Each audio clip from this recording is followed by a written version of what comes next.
I stood there, clipboard in hand, wearing my usual jeans and a plain gray shirt, watching the chaos unfold in my own lobby. I'm Callum Reed, a name that doesn't mean much to most people, at least, not yet. My ex-wife, Jasmine, swore I'd never amount to anything when she walked out 5 years ago, taking half my savings and all her designer bags with her. So you can imagine how it felt when I heard she was throwing her big $50,000 birthday bash right here, at my hotel, the Reed Grand Estate. She didn't even know it was mine.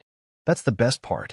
She swept in like some queen, her new husband, Landon Royce, trailing behind her with his perfect hair and tailored suit, while his parents, Howard and Eleanor, followed with their noses so high I'm surprised they didn't trip over the marble floor. The place was buzzing, staff rushing around, guests checking in, the air thick with expensive perfume and the clink of champagne glasses. I stayed back, just observing, blending in like I always do. Then she saw me. Her eyes narrowed, that familiar sneer curling her lips. "Security," she called out, waving a manicured hand like she was shooing a fly. "Can you get that homeless man off the premises?" Her voice carried over the chatter, sharp and loud, and a few heads turned. Landon smirked, his arm sliding around her waist like he was proud of her little jab. Howard adjusted his cufflinks, looking bored, while Eleanor raised an eyebrow, probably wondering why the help wasn't moving faster. I didn't flinch. I didn't say a word. I just stood there, holding that clipboard, my fingers tightening around it a little. The staff froze, glancing at me, then at her, unsure what to do.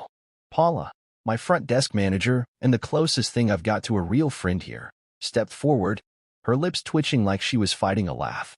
"Ma'am," she started, but Jasmine cut her off with a huff, turning back to her planner to bark orders about the floral arrangements. I could have spoken up right then. Could have told her this was my place, my rules, my name on every deed and contract. But I didn't. I wanted her to see it for herself. I watched as she strutted toward the bar, her heels clicking, her entourage trailing behind like obedient puppies. She was mid-sentence, complaining about the lighting or something, when her eyes landed on the plaque mounted on the wall. Polished brass, engraved in bold letters, Reed Grand Estate, owner, Callum Reed. She stopped dead. Her head snapped back to me, then to the plaque, then back to me again. Her jaw dropped, just hanging there like she'd forgotten how to close it. Landon frowned, leaning over to read it too, his smug grin fading fast. Howard and Eleanor exchanged a look, the kind rich people give when they realize they've misjudged something or someone. Jasmine's face went red, then pale, then red again, like her brain was short-circuiting. I still didn't say anything. I just shifted my weight, crossed my arms, and let her stew in it. You'd think that'd be enough, right? That moment of shock, that little crack in her perfect world. But that wasn't even the start of it. See, I'd spent years building this place. Every brick, every chandelier, every polished floorboard. I started with nothing after she left, just a rundown motel and a loan I barely qualified for. Worked my hands raw, stayed up nights figuring out how to turn it into something bigger. 5 properties later, here I was, standing in the middle of my own empire, and she didn't have a clue. She laughed when I told her I wanted to own something someday, called it a pipe dream while she scrolled through her phone, planning her next selfie. Now she was here, in my hotel, throwing her big party with her new moneybags husband, and she thought I was the hired help. It was almost funny. Almost. Paula caught my eye from across the room, giving me that look, like she knew I was enjoying this a little too much. She's been with me since the beginning, back when I could barely pay her on time. She's loyal, sharp, and doesn't take crap from anyone, which is why she's the only one I trust to run the front. "You gonna let her keep going?" she mouthed, nodding toward Jasmine, who was now whispering furiously to Landon, pointing at the plaque like it was some kind of mistake. I shrugged. Let her figure it out. Let her dig her own hole. I wasn't here to gloat, not yet, anyway. I just wanted to see how far she'd take it before the truth sank in. The lobby was alive around me, bellhops hauling luggage, the bartender pouring drinks, the hum of conversation bouncing off the high ceilings. I built this place to be grand, to feel like something out of a dream, and it did. Crystal chandeliers glittered overhead, the kind Jasmine used to drool over in magazines. The floors shone so bright you could see your reflection in them. Every detail was mine, down to the custom bar stool she was leaning against, oblivious. She didn't deserve to be here, not really, but I wasn't going to kick her out. Not yet. I'd let her have her moment, let her parade around like she owned it. Because the longer she stayed, the harder it'd hit when she realized she didn't. Her voice snapped me out of my thoughts. "This can't be right," she said, loud enough for me to hear, though she wasn't talking to me. She was pacing now, her planner scrambling to keep up, flipping through papers like she'd find an answer there. Landon put a hand on her shoulder, muttering something I couldn't catch, probably trying to calm her down. Good luck with that. I knew her temper. 5 years of marriage taught me that much. She'd yell, she'd cry, she'd make it everyone else's problem. And right now, I was the problem. Or so she thought. I adjusted the clipboard in my hands, flipping through the day's schedule like I didn't care. Check-ins, a wedding in the East Wing, her party setup starting tomorrow. All of it running smooth under my watch. She could call me homeless, call me nothing, but this was mine. And she was about to spend her big night standing on my ground, under my roof, with my name staring her in the face. I looked up, caught her staring at me again, her eyes wild with something between anger and panic. I gave her a small nod, just enough to twist the knife a little deeper. She turned away fast, barking at the planner again, but I could tell. She knew, and that was enough for now. I pulled into the driveway of my parents' house in Baton Rouge, the gravel crunching under my tires, and let out a long breath. I'm Callum Reed, and coming back here always feels like stepping into quicksand, slow, heavy, and hard to escape. It was a few weeks before Jasmine's big party crashed into my life, and I'd driven down from the hotel to visit Mom and Dad. Not because I wanted to, really, but because it had been a while, and I figured I owed them that much. The house looked the same as ever, red brick, sagging porch, the old oak tree out front still dropping leaves all over the lawn. I grabbed the 6-pack of beer I'd picked up on the way and climbed out of my truck, the late afternoon sun beating down on my back. I didn't dress up for this. Jeans, a faded t-shirt, work boots. No point in pretending I was someone else. They wouldn't believe it anyway. The screen door creaked as I pushed it open, and the smell of Mom's cooking hit me. Red beans and rice, probably, with that smoky sausage she always used. Callum, she called from the kitchen, her voice sharp with surprise. I stepped inside, the hardwood floor groaning under my weight, and saw her peek around the corner, apron tied tight, her graying hair pulled back. Didn't know you were coming, she said, wiping her hands on a towel. No hug, no smile, just that look, like she was sizing me up and already finding me short. Dad was in the living room, sunk into his recliner, the TV blaring some football game he wasn't even watching. He glanced over, gave a grunt, and went back to staring at nothing. Hey, I said, holding up the beer. Brought something. He nodded, barely, and that was it. Home sweet home. I set the 6-pack on the coffee table and dropped onto the couch, the springs creaking like they might give out. The air felt thick, not just from the heat, but from all the things we weren't saying. I'd been gone a while, building my life up north, turning one beat-up motel into 5 properties, including the Reed Grand. They didn't know any of that. I never told them. Why would I? Last time I mentioned wanting to do something big, Dad laughed, and Mom said I should stick to something steady, like fixing cars or working at the plant. So, Mom said, coming in with a plate of food she didn't ask if I wanted, you staying long? She set it down in front of me, beans, rice, a chunk of cornbread. Just the night, I said, picking up the fork. She nodded, like that was what she expected. We ate in silence for a while, the clink of forks and the TV filling the gaps. I could feel them watching me, though, waiting for something. Finally, Dad spoke up, his voice rough from years of smoking. Heard from your mother you're still messing with that little business idea. He didn't look at me, just kept his eyes on the screen. I chewed slow, letting the words sit there. Little business idea. 5 hotels, millions in revenue, and that's what he called it. Yeah, I said, keeping it short. Still messing with it. He snorted, like I'd proved his point, and Mom jumped in, her tone softer but no less sharp. You know, Callum, Jasmine's doing real well now. Married that Royce boy. They're in the papers sometimes.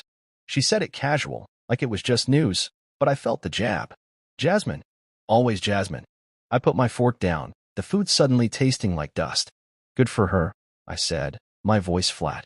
Mom frowned, leaning forward a little. She's moved on, Callum. Don't hold that against her. Maybe it's time you stopped pretending you're better off. Pretending. That word stuck in my throat, hot and bitter. They didn't know I owned half the luxury market in the state now. Didn't know I just signed a deal for a 6th property. Didn't know because I didn't tell them, because every time I tried to share something, they'd turn it into a lesson about how I wasn't enough. Maybe, I said, picking up a beer and cracking it open. The cold fizz felt good, something real to focus on. The rest of the night dragged. Dad fell asleep in his chair, snoring loud enough to drown out the game. Mom bustled around, cleaning up, asking me half questions about my life. Did I have a girlfriend? Was I eating right? Why didn't I call more? I kept my answers short, vague, dodging the real stuff. I didn't want to fight, didn't want to explain. What was the point? They'd made up their minds about me years ago, back when Jasmine left and they took her side, said I drove her away with my dreams. I finished my beer, then another, the buzz settling in just enough to dull the edges. I'm heading to bed, I said finally, standing up. Mom nodded, but her eyes lingered, like she wanted to say more. She didn't. Upstairs, my old room was a time capsule. Same twin bed, same faded posters on the wall, same dent in the door from when I punched it after a fight with Jasmine. I dropped onto the mattress, the springs groaning, and stared at the ceiling. Moved on, huh? Jasmine had, sure, straight into Landon Royce's money and her little influencer world. But me? I wasn't pretending. I built something real, something they couldn't take away. My parents didn't see it, didn't want to. They still saw the kid who couldn't keep a wife, who'd never be more than a dreamer. I could have told them right then about the hotels, the money, the life I'd made. But I didn't. I'd rather be underestimated. Let them think what they wanted. Let Jasmine parade around with her new life. I knew the truth, and that was enough. I rolled over, the beer cans empty on the floor, and closed my eyes. Tomorrow, I'd drive back to the Reed Grand, back to my world. This place, this house, these people, it wasn't home anymore. It was just a reminder of why I kept going, why I didn't stop when everyone said I should. Jasmine's name echoed in my head, Mom's words replaying like a bad song. I pushed it all down, deep, where it couldn't touch me. Sleep came slow, but it came.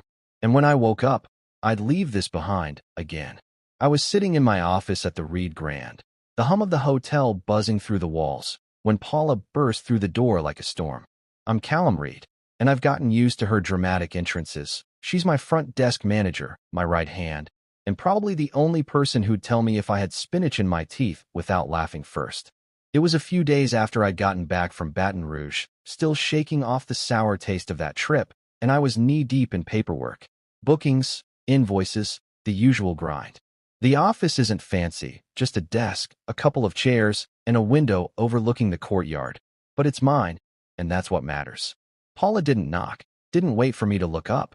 "You need to see this," she said, shoving her phone in my face. Her voice tight, with something between anger and glee. I leaned back in my chair, squinting at the screen. It was Jasmine's Instagram story, bright and loud, the kind of thing that makes your eyes hurt if you stare too long. On one side, there she was, my ex-wife, all glossed-up lips and fake lashes, clinking a champagne glass with her party planner, some woman in a pantsuit who looked like she'd sell her soul for a good filter. They were laughing, probably about how perfect her big birthday bash was going to be. On the other side of the split screen was a shaky video of me, walking into the hotel the day before. I'd been in my usual jeans, a beat-up jacket, my hair a little messy from the wind. Nothing special, just me heading to work. Then the caption popped up, bold white letters over a black bar. "When your ex lives like a ghost, but owns a hotel in his imagination." I stared at it, letting it sink in, my fingers drumming slow on the desk. Paula pulled the phone back, scrolling fast through the comments before I could stop her. "Look at this garbage," she said, her voice rising. "They're tearing you apart." I caught snippets as she flicked through. "What's with that car? My Uber driver has a better ride, and bro needs a haircut and a life, and Jasmine upgraded.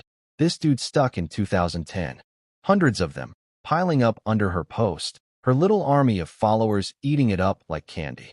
I could feel Paula's eyes on me, waiting for me to react, but I just sat there, the hum of the air conditioning filling the silence. My truck's old, sure, rusted fenders, a dented bumper, but it runs, and I don't care what it looks like. My clothes? Comfortable. My hair? I cut it when I feel like it. None of that's her business anymore. You gonna let her get away with this? Paula asked, dropping into the chair across from me, her arms crossed. She's got this way of looking at me, like she knows I'm plotting something even when I'm not saying it. I shrugged, picking up a pin and twirling it between my fingers. "She's having her fun," I said, keeping my tone even. "Let her." Paula's eyebrows shot up. "Fun? Callum, she's dragging you through the mud in front of 500,000 people. That video's got Omar's watermark on it. Her little shadow must have been stalking you." "Omar?" I'd heard about him, Jasmine's videographer, some skinny kid with a camera glued to his hand, following her around like she's a movie star. I didn't even notice him filming me. Guess that's the point. I leaned forward, resting my elbows on the desk, and finally looked at her. What's she gonna do, Paula? Keep laughing? Fine. She doesn't know what I've got, and I'm not about to tell her. Paula shook her head, muttering something about pride, but I could see the gears turning in her mind. She's been with me since the start, back when the Reed Grand was just a crumbling motel with leaky pipes and a parking lot full of weeds. She knows I don't play loud, I play smart. Jasmine's post was a knife, sure, sharp and shiny, but it wasn't deep. Not yet. I could have fired back right then, posted a picture of the ownership plaque, the deeds, the bank statements. One tap, and her whole story would collapse. But I didn't. I'd rather build something she couldn't ignore, something that'd hit harder than any caption. The phone sat between us, still glowing with her smug little video. I reached over, slid it back to Paula. Turn it off, I said. She hesitated, then tapped the screen dark. You're too calm about this, she said, but there was a flicker of respect in her eyes. She knows me, knows I don't waste energy on tantrums. Jasmine wanted a reaction, wanted me to bite back so she could play the victim to her followers. I wasn't giving her that. I'd let her swing, let her think she'd won. The hotel was humming around us, guests checking in, the kitchen prepping for dinner service, the ballroom being set up for a wedding tomorrow. My world, my rules. She could mock my truck all she wanted. It didn't change the fact that she was standing on my ground. I stood up, stretching my arms, feeling the ache in my shoulders from too many hours at this desk. What's on the schedule? I asked, shifting gears. Paula blinked, then grabbed her tablet, flipping through it like nothing had happened. Wedding at 6 tomorrow, corporate lunch today at noon, and Jasmine's crew is dropping off decor samples later. She paused, glancing up. You sure you want them here? I nodded. Let them come. Let them set it all up. I want every detail on record. She smirked, catching on. You're a cold one, Callum Reed. I didn't argue. Cold keeps you steady. Cold keeps you sharp. I walked to the window, looking out at the courtyard, stone fountain, neat flower beds, the kind of place people pay big money to feel special in. Jasmine thought she could waltz in here, turn my life into her punchline. She didn't get it. This wasn't about me proving her wrong. It was about her proving herself wrong. Every snarky comment, every laugh, it had come back to her. I didn't need to shout it from the rooftops. I'd just keep doing what I do, building, growing, winning. She'd see it eventually, and by then, it'd be too late for her to twist it into a story. I turned back to Paula. Let's get to work, I said. She grinned, and we did. I was behind my desk at the Reed Grand, the morning light spilling through the window, when a courier knocked on the doorframe. I'm Callum Reed, and I've learned to expect surprises, good ones, bad ones, and the kind that make you laugh because they're so ridiculous. This was one of those. The kid, some teenager in a wrinkled uniform, held out a thick envelope, the kind with fancy embossing on the flap that screams money. Mr. Reed, he asked, shifting on his feet like he wasn't sure he had the right guy. I nodded, taking it from him, and he bolted before I could say thanks. The envelope felt heavy, official, and I had a hunch what it was before I even tore it open. Jasmine's party was getting closer, and I'd been waiting for something like this, some move from her or her shiny new husband, Landon Royce, to try and outsmart me. I slid the papers out, a crisp stack of legal jargon on thick cream stock, and leaned back in my chair to read. Paula was across the room, sorting through a pile of invoices, but she glanced over when she heard the rustle.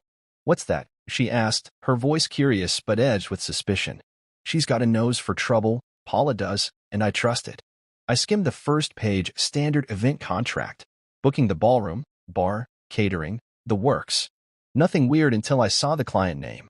Royce Enterprises, LLC. Not Jasmine's name, not even a hint of her. Landon's company. Smart, I thought, or at least they thought it was. Booking it under his business meant they could pretend I wasn't part of the equation, like I was just some faceless vendor they could steamroll. I kept flipping, the words blurring together, dates, deposits, guest counts, until Paula's voice cut through. Well? She pressed, standing now, hands on her hips. Hold on, I said, my eyes landing on page 6. There it was, buried in the fine print, the kind of thing most people skip over because they don't expect a trap. In the event of default or cancellation, all financial liabilities and outstanding balances will be assumed by the emergency guarantor, Mr. Callum Reed. I read it again, slower. just to be sure. Yep, they listed me as the fallback, the guy who'd foot the bill if they didn't pay up. My name, my signature line blank, of course, because I hadn't signed a damn thing. I let out a laugh, dry and hollow, the kind that comes when you're more impressed than mad. Paula crossed the room fast, snatching the contract from my hands. What's so funny? She demanded, her eyes scanning the page. Then she saw it too. Oh, you've got to be kidding me, she said, her voice rising. They think you're that stupid? I leaned back, crossing my arms, still chuckling. Guess so, I said. They figure I'd just sign it, not read it, and bam, I'm on the hook for their $50,000 circus. Paula's face went red, her fingers tightening on the papers like she wanted to rip them up right there. This is Landon's doing, she said, tossing the contract back on my desk. Jasmine's not this slick. He's got lawyers, probably thinks he can bury you in paperwork. She was right. Jasmine's style was loud. Posts, videos, tantrums.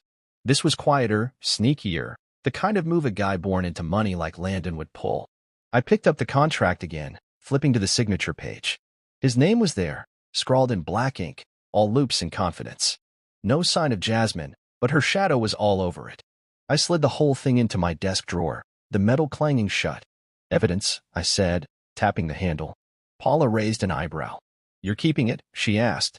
Not signing it, are you? I shook my head. Nope. Just holding on to it. They want to play games. I'll let them think they're winning. She frowned, pacing a little, her sneakers squeaking on the hardwood floor. Callum, they could tie you up in court with this. Claim you agreed verbally or some nonsense. You know how these rich types are lawyers on speed dial. She wasn't wrong.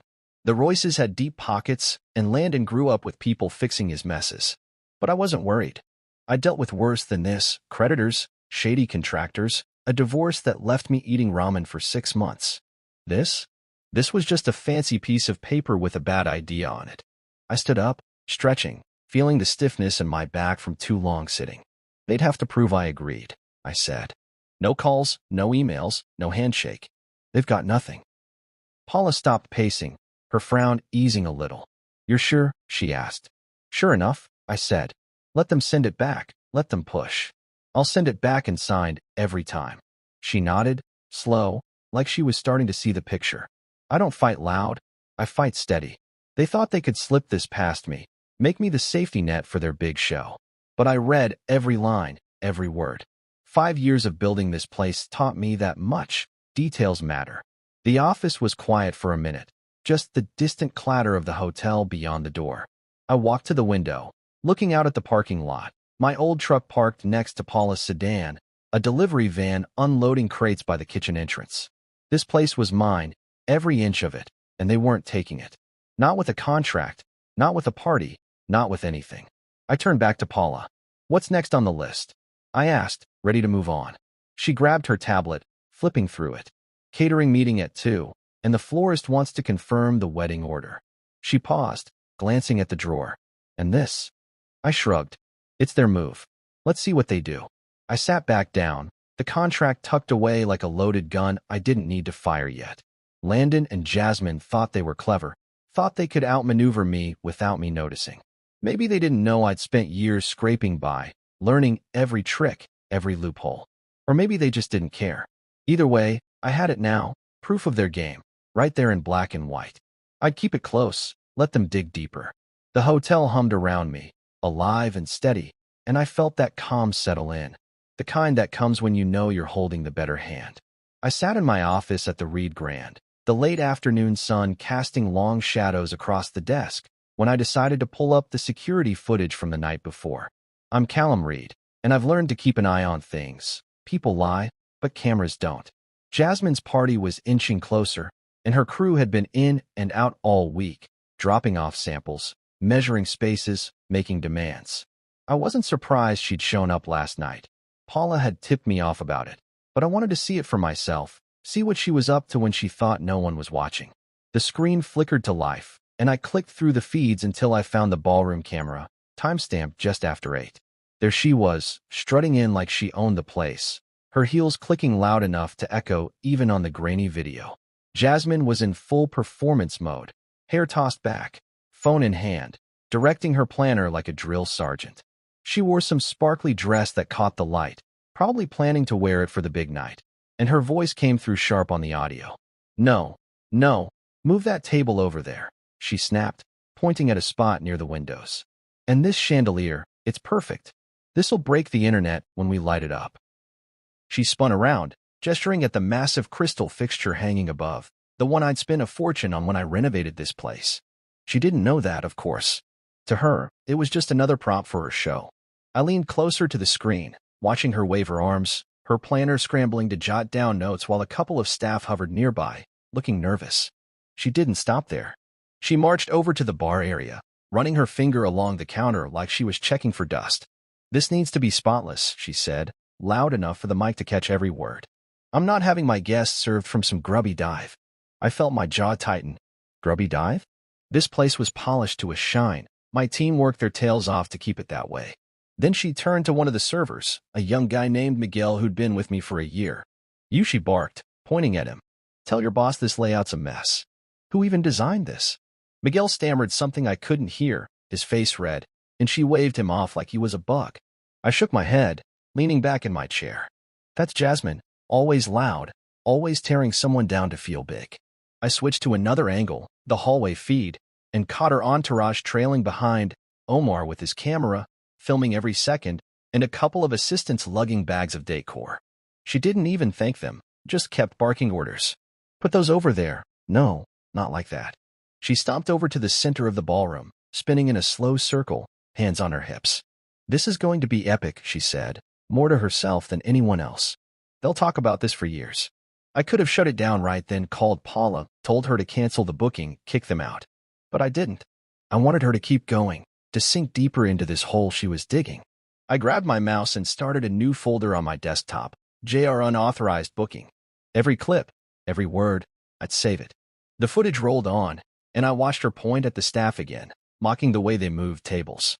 Do they even know what they're doing? She laughed, and Omar zoomed in, catching her smirk on camera. She didn't care who heard her, she never did. 5 years with her taught me that much. Back then, she'd rip into me the same way, calling me lazy, useless, a dreamer with no spine, while she spent my money on clothes and trips. Now she was doing it to my people, in my hotel, and it took everything I had not to march down there last night and set her straight. But I stayed calm. I always do. I clicked the save button, the file growing with every minute of her nonsense. I leaned back, rubbing my eyes, the screen still glowing with her pacing around. This wasn't just about her party anymore. It was about her thinking she could walk all over me, still, after all this time. She didn't know I was watching, didn't know I'd turned this place into something she couldn't touch. I picked up my phone and texted Paula. Everything from last night, documented. Every word, every move. She replied fast, on it. She's a piece of work. I smirked. Yeah, she was. But I wasn't canceling anything. Let her go through with it, I typed back. Let her think I'm still invisible. Paula sent a thumbs up, and I set the phone down. The footage looped back to her at the chandelier, her voice echoing again.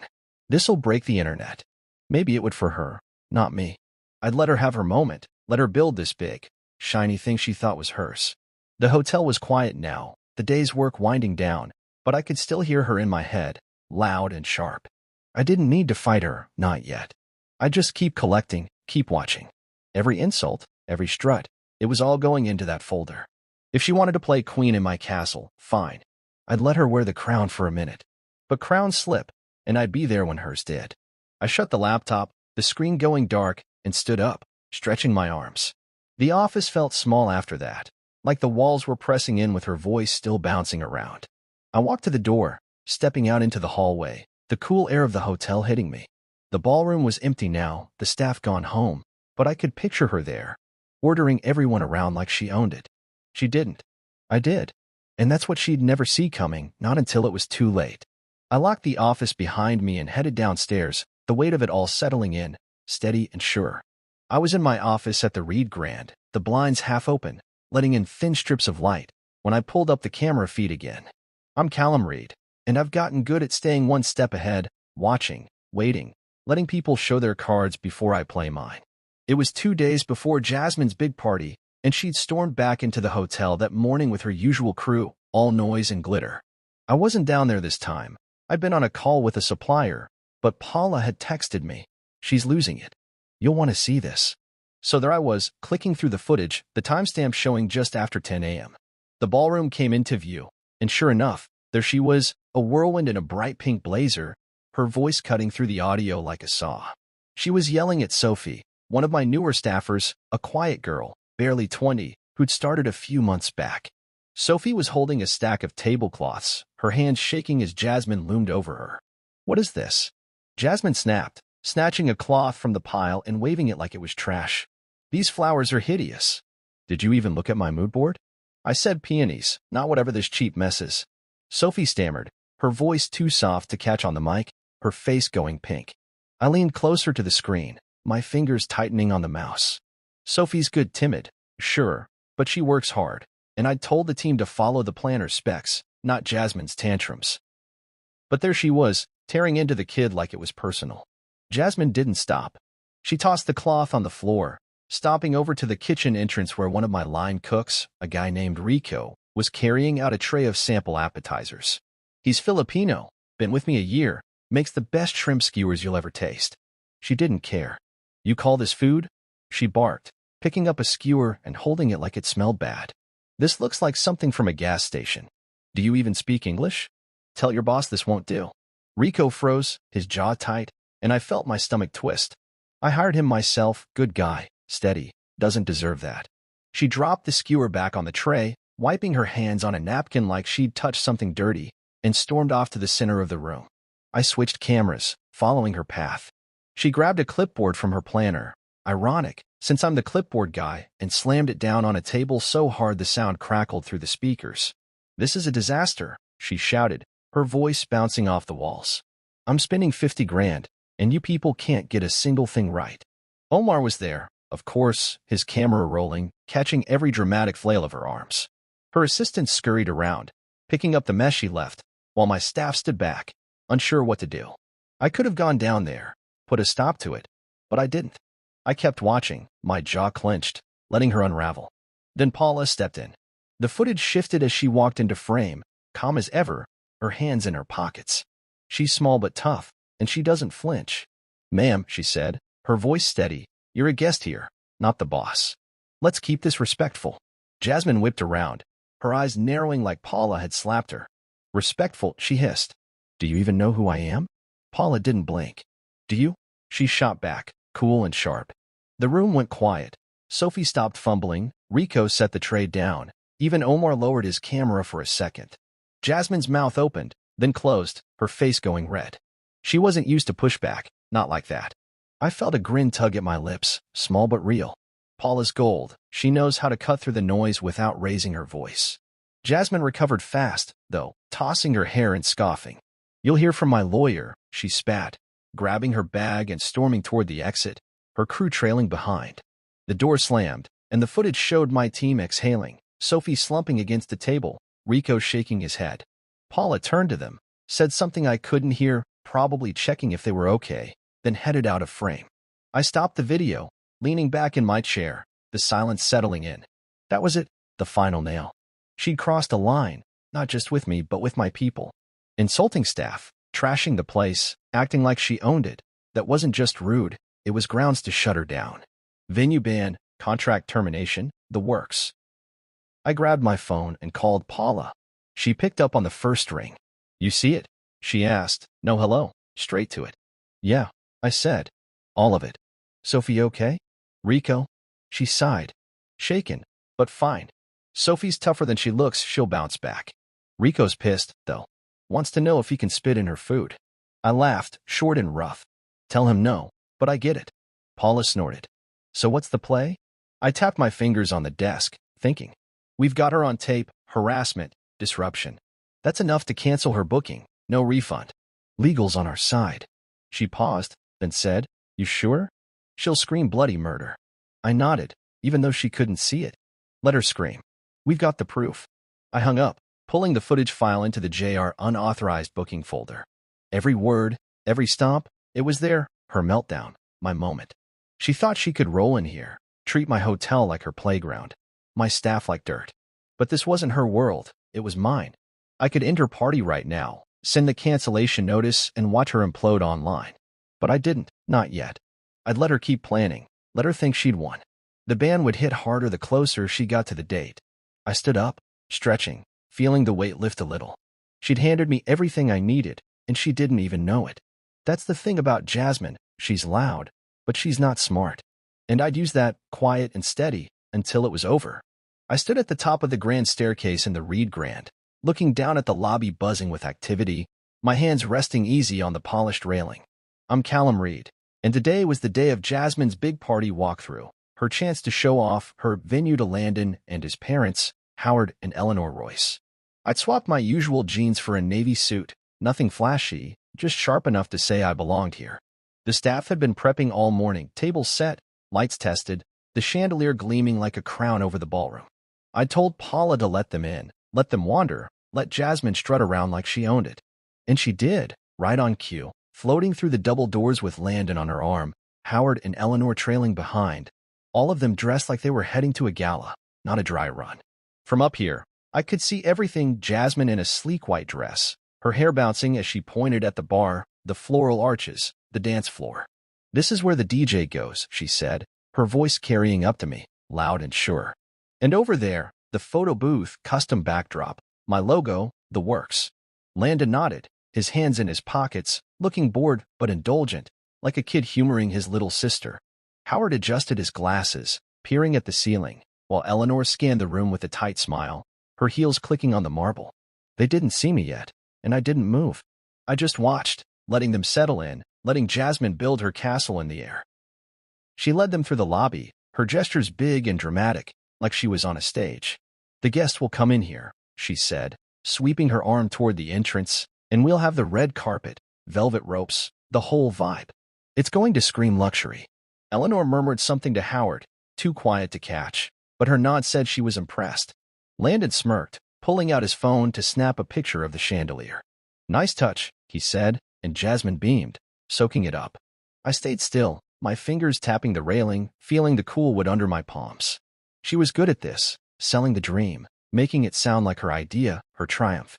But every inch of this place was mine, and she didn't have a clue how deep she was in my web. They moved toward the ballroom, and I shifted, catching Paula's eye from across the lobby. She was by the front desk, clipboard in hand, watching them too. She gave me a small nod, her lips twitching like she knew what was coming. I'd told her to wait, to let me handle this part. The Royces were halfway through the ballroom doors when Eleanor stopped, turning back to Jasmine. "Who owns this place?" she asked, her voice clear, curious, cutting through the chatter. Jasmine froze, just for a second, her smile faltering. "Oh, she started, brushing her hair back. "It's a local guy, some investor. I don't really deal with that side, Landon's company booked it." She laughed, quick and nervous, trying to wave it off. Landon shrugged, not bothering to back her up, his eyes still on his phone. That was my cue. I started down the stairs, slow and steady, the sound of my shoes on the steps echoing in the high ceiling. Heads turned, staff first, then guests, then finally them. Jasmine was mid-sentence, pointing at the stage, when she saw me. Her words died, her hand dropping to her side. Landon looked up, frowning, like he couldn't place me. Howard adjusted his glasses again, squinting, while Eleanor tilted her head, her smile fading into something sharper. I reached the bottom, stopping a few feet from them, and let the moment hang. "Welcome to Reed Grand," I said, my voice calm, carrying just enough to fill the space. "I found her. Host." You could hear it, the crack of her ego splitting open. Jasmine's eyes went wide, wild, darting from me to the plaque on the wall, then back again. Her mouth opened, but nothing came out, just a little gasp she couldn't hide. Landon's frown deepened, his phone slipping into his pocket as he straightened up, suddenly alert. Howard cleared his throat, shifting his weight, while Eleanor's smile came back, slow and real this time. "Well," she said, stepping forward, her tone warm but careful, "this is quite the place, Mr. Reed. You've done something remarkable here." I nodded, keeping it simple. "Thank you." Took a while to get it right. She glanced at Jasmine, then back at me, like she was piecing it together. "Smart lady." Jasmine found her voice then, shrill and shaky. "Callum," she said, like she wasn't sure I was real. You own this?" I met her eyes, steady, not blinking. "Yeah," I said. "Been mine for a while now." She laughed, short and brittle, trying to play it off. "Well, that's unexpected. I mean, good for you, I guess." She turned to Landon, grabbing his arm like she needed an anchor, but he just stared at me, his jaw tight. He didn't like this, didn't like being blindsided. Howard stepped in, offering a handshake. "Impressive work," he said, his grip firm. "We're looking forward to the event." I shook his hand, nodded again. "It'll be a good one," I said, letting the words sit there. They moved off toward the terrace after that, Paula leading the way, but Jasmine hung back for a second, her eyes locked on me. She didn't say anything, just stared, her face a mess of shock and something else, maybe anger, maybe fear. I didn't flinch. I'd waited for this, built for it, and here it was. She turned away fast, hurrying to catch up, her heels clicking double time. I watched them go, the lobby settling back into its rhythm around me, staff moving, phones ringing, the hum of a place alive and mine. Landon's shoulders were stiff, Eleanor's head tilted like she was rethinking everything, and Jasmine, well, she was a storm about to break. I didn't need to say more. The truth was loud enough. I watched from the lobby as Paula led the Royces out to the terrace, their voices fading into a low hum, but Jasmine didn't follow them right away. "I'm Callum Reed, and I just dropped the bomb that this hotel, her big stage, was mine, and now she was standing there, rooted to the spot, her white dress stark against the marble floor. The walkthrough was still going, the staff bustling around us, but for a second, it was just me and her, the air thick with everything we weren't saying. She turned slow, her eyes locking on mine, and I could see it, the cracks in her mask, the way her lips trembled before she forced them into a hard line. I stayed where I was, hands in my pockets, letting her come to me if she wanted. And she did. "You're doing this to humiliate me," she hissed, stepping closer, her voice low but shaking, like she was trying to keep it together and failing. Her heels clicked sharp on the floor, and I could smell her perfume, something floral and expensive, the kind she used to beg me to buy her back when we were married. I didn't answer right away, just held her gaze, letting her words hang there. She wanted to fight, wanted me to snap back so she could spin it, make herself the victim again. I wasn't giving her that. "Am I?" I said finally, keeping my tone flat, like we were talking about the weather. Her eyes flared, and she took another step, close enough now that I could see the flush creeping up her neck. "Don't play dumb, Callum," she said, her voice rising just enough to turn a few heads, staff mostly, who quickly looked away. "You knew I was booking this place. You could have said something, warned me, anything. Instead, you let me walk in here, let me," she cut off, waving her hand at the lobby, the chandelier, the plaque with my name on it. "You let me make a fool of myself." I tilted my head, considering her. She wasn't wrong, I'd known. Paula had flagged the booking weeks ago, and I'd told her to let it ride. But this wasn't about humiliating her. It was about letting her see what I'd built, what she'd walked away from. "You booked it under Landon's company," I said, shrugging. "Didn't think you'd care who owned it." She laughed, sharp and bitter, running a hand through her hair. "Oh, that's rich. You think I wouldn't care that my ex-husband owns the place I'm throwing my birthday at? You think that's not a big deal?" She was pacing now, a tight little circle, her heels clicking faster. "This was supposed to be my night, my moment, and now it's yours." She stopped, pointing at me, her finger trembling. "You're loving this, aren't you?" Standing there all smug, watching me fall apart. I didn't move, didn't smile. "I'm just standing here, Jasmine," I said. "You're the one falling apart."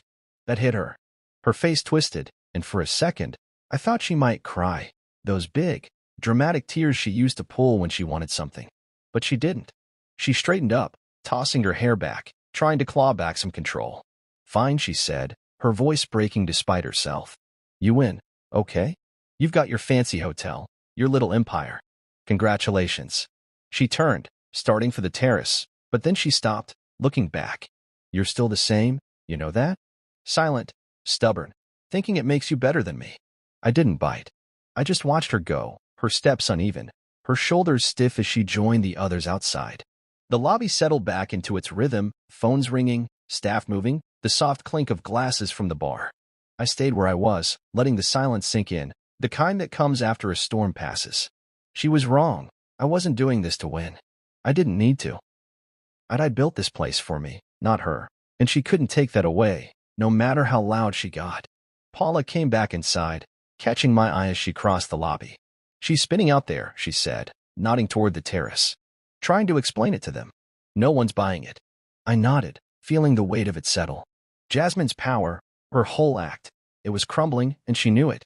That night, my phone buzzed as I sat in my office, the the lights of the hotel glowing outside. A text from Dad. Don't stir trouble, son. It's still her birthday week. I stared at it, the words sitting heavy in my chest. He didn't get it. Never did. This wasn't trouble. This was me walking away from her, from them, from everyone who thought silence was weakness. I didn't reply. I just set the phone down, leaned back, and let the quiet take over. She could have her week. I had everything else. I sat on the leather couch in my office at the Reed Grand, a glass of bourbon in my hand, the amber liquid catching the dim light from the desk lamp. I'm Callum Reed, and it had been weeks since Jasmine's party imploded, weeks of calm, steady growth for my hotel while her world unraveled in slow motion. The place was thriving now, busier than ever. We'd booked 3 high-end galas, 2 celebrity weddings, and just yesterday, Eleanor Royce's niece called me personally to reserve the ballroom for her engagement party. She'd said, "My aunt couldn't stop talking about this place and you." I'd smiled into the phone, kept it polite, but inside, I felt it, the quiet win, the kind that doesn't need a speech or a spotlight. The hotel hummed around me, the faint sound of laughter drifting up from the lobby bar, and I took a sip, letting the warmth settle in my chest. It started slow, her downfall. After the walkthrough, when I'd stepped out as the owner and cracked her perfect little story wide open, she tried to keep it together. Paula told me she'd spent the rest of that day on the terrace, laughing too loud, explaining it away to Landon and his parents like it was no big deal. But the cracks were there, and they spread fast. We didn't cancel her party right away. I'd held off, let her think she could still pull it off. Then the footage from her meltdown leaked. Not by me. I didn't need to stoop that low. One of her own crew, maybe Omar or an assistant she'd screamed at one too many times, sent it to a gossip site. Jasmine berating Sophie, insulting Rico, slamming that clipboard. It was all over the internet in hours, raw and ugly, no filter to save her. I'd seen the headline that morning, scrolling through my phone over coffee. Influencer's $50,000 party canceled amid hotel scandal. Brand integrity in question. They didn't name her outright, legal reasons, probably, but everyone knew. The comments were brutal, her own followers turning on her like a pack of dogs. "She's fake as hell," one wrote. "Treating staff like that? Trash," said another. Her sponsors started pulling out. Some makeup brand, a jewelry line, even that energy drink she'd plastered all over her stories. I didn't read the whole article, didn't need to. I knew how it'd end. She built her brand on glitter and noise, and now it was crumbling under the weight of her own voice. That night, she posted a video. I heard about it from Paula, who'd sent me a link with a single word: pathetic. I didn't want to watch it, but curiosity got me. I pulled it up on my laptop, the screen glowing in the dark office. There she was, sitting on a plain couch, no makeup, no glam lighting, just her in a hoodie, hair messy, eyes red like she'd been crying. "Hey, guys," she started, her voice soft, shaky, nothing like the loud, brassy Jasmine I knew. "I just want to say I'm sorry. Things got out of hand, and I didn't mean to hurt anyone. I'm taking some time to reflect, to be better." No music, no script, just her staring at the camera, hollowed out. I shut it off halfway through, the bourbon suddenly tasting sour. I didn't feel sorry for her, not after everything, but I didn't feel good either. Just done. The hotel kept moving forward, though. That's what mattered. The galas were locked in, big names, big money, the kind of events that put Reed Grand on the map for good. The weddings were booked back-to-back, brides gushing over the chandelier, the terrace, the way the light hit the dance floor. Eleanor's niece, a sweet girl named Clara, had stopped by that afternoon with her fiancé, all smiles and thank yous. "My aunt said you're the real deal," she told me, shaking my hand. "She doesn't impress easy." I'd nodded, kept it simple. "Happy to help," I said, and I meant it. The Royces hadn't cut ties, not Eleanor or Howard, anyway. Landon was another story, but he didn't call the shots. They saw value here, and I'd deliver. I stood up, walking to the window, the glass cool against my palm as I looked out at the courtyard. The fountain was running, water glinting under the string lights, and a couple was sitting on a bench, laughing over drinks. My phone buzzed on the desk, another booking confirmation, probably, but I didn't check it. I just stood there, breathing in the quiet. Jasmine's apology video played in my head, those empty words looping like a bad song. She lost it all, her party, her deals, her shine, and I hadn't lifted a finger. I didn't have to. She'd done it to herself, and the world watched it happen. I thought about calling Paula, checking in, but it was late, and she'd earned her rest. The staff had rallied after that mess, Sophie was tougher now. Rico was back to joking in the kitchen, and Paula kept everything tight, like always. They didn't need me hovering. I took another sip of bourbon, the glass nearly empty, and let my mind drift. This place, my place, was solid, growing, mine. Jasmine had mocked me once, called me nothing in front of strangers, but now her brand was dust, and I was still standing. I didn't need her apology, didn't need her tears. I just needed this. The hotel, the life I'd built, the peace of knowing I'd won without firing a shot. I turned off the lamp, the room going dark, and headed for the door. Tomorrow would be busy, meetings, setups, more steps forward. I locked up, the click loud in the silence, and stepped into the hallway, the faint hum of the hotel wrapping around me like a heartbeat. Her collapse wasn't my victory, my strength was. And that was enough.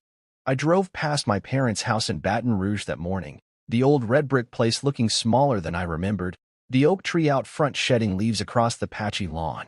I'm Callum Reed, and I didn't stop, not because I was mad, not because I hated them, but because I didn't need to anymore. The sun was just up, painting the sky orange, and I kept my truck rolling steady down the quiet street, the engine rumbling low. It had been months since Jasmine's world fell apart, months since the Reed Grand cemented itself as something bigger than her, bigger than me even. I wasn't running from anything now, just moving forward, and that felt different, lighter. I adjusted my grip on the wheel, the leather worn smooth under my hands, and let the miles stretch out ahead. The hotel was doing better than I'd ever dreamed. Those galas and weddings turned into more corporate retreats, a film crew renting the ballroom for a shoot, even a senator's fundraiser booked for next spring. The staff was solid, Paula running the show like a general, Sophie stepping up with more confidence, Rico perfecting his menu. Eleanor Royce's niece, Clara, had her engagement party last week, and it was flawless. String lights on the terrace, a jazz band, guests raving about the food. Eleanor pulled me aside after, her smile warm, and said, "You've got a gift, Callum. Don't let anyone tell you different." I nodded, thanked her, but didn't say much. I didn't need to. The place spoke for itself, and that was the point. I thought about Jasmine sometimes, not often, just in flashes. Her apology video had faded from the headlines, her followers dropping off like flies, her brand a ghost of what it used to be. I didn't check her accounts anymore, didn't care to. Paula mentioned once that she'd moved out of state, maybe chasing a fresh start with Landon, but I didn't ask for details. She'd mocked me in front of strangers once, laughed at my dreams while she spent my money, but in the end, the stranger she feared most was me, the quiet guy she never saw coming. I didn't need her to hurt, didn't need her to lose. I just needed her gone, and she was. That was enough. The road curved toward the city, Baton Rouge waking up around me, cars pulling out of driveways, kids with backpacks trudging to bus stops. I'd left my parents' text unanswered that night after the walkthrough, the one telling me not to stir trouble. I hadn't stirred anything, Jasmine did that herself. But it stuck with me, that message, the way they still saw me as the kid who'd messed things up. I didn't call them after, didn't visit until today, and even now, I kept driving. Not because I was proving a point, but because I'd outgrown it, their doubts, their quiet judgment. I didn't need their nod, their pride. I had mine, built brick by brick, and that was stronger. I got back to the hotel by evening, the sky turning purple as I pulled into the lot. My truck looked out of place next to the sleek cars, guests, clients, people with money to burn, but I didn't mind. It was mine, dents and all, and it had carried me this far. I climbed out, the air cool against my skin, and walked up to the porch off the east wing. It's my spot, wooden railing, a couple of chairs, a view of the city lights twinkling in the distance. I grabbed a bottle of wine from the bar inside, a decent red I'd been saving, and poured a glass, the liquid dark and rich. I settled into a chair, the wood creaking under me, and took a sip, letting it roll over my tongue. The hotel was alive behind me, laughter from the dining room, the clink of dishes, the soft hum of a good night winding down. I leaned back, the glass cool in my hand, and looked out at the skyline. Baton Rouge stretched wide, a mix of old and new, steady and growing, like me. I used to think revenge was loud, a speech, a slap, some big moment where I'd shove it in her face, in their faces. But it wasn't.